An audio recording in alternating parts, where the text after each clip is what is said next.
Uh, one of the things about this week's parsha, we get into family dynamics. Uh, family dynamics.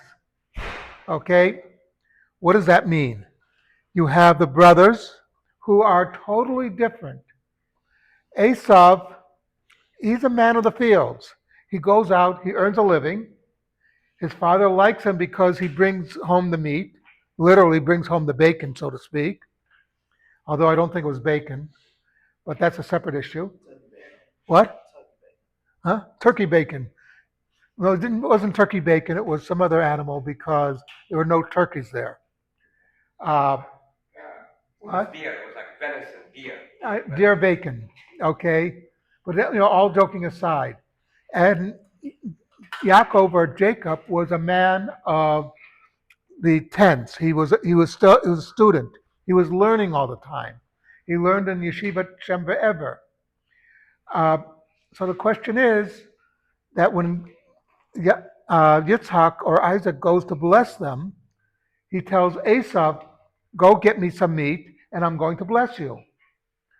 And Esau goes running out because the one mitzvah Esau really was into was kibud av, honoring your father.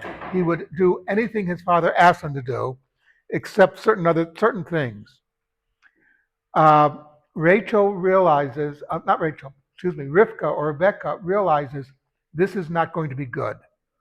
So she has Yaakov pretend to be Esau to get Esau's blessing.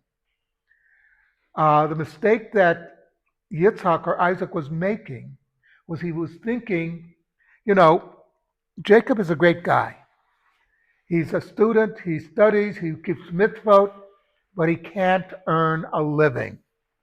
Esau, okay, he's not the greatest tzaddik, he's not the most righteous guy in the world, but he's making a living.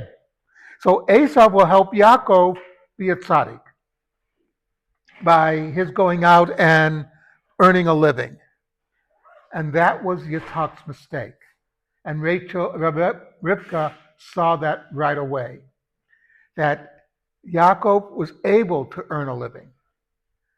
And he would be able to do it by keeping mitzvot, by keeping on a much higher plane. You don't have to break halachot to earn a living. Many years ago here in this country, a lot of guys would go to an early minyan on Shabbat because they had to go to work. They were going to work after minyan. It was a fact. But they didn't realize that you could still earn a living. There were places you could work where you could keep Shabbat. Could start their own business.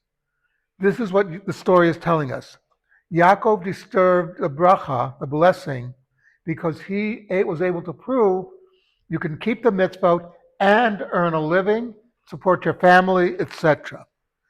And Esau didn't realize that. It's something to think about. Kaddish Rabbanim.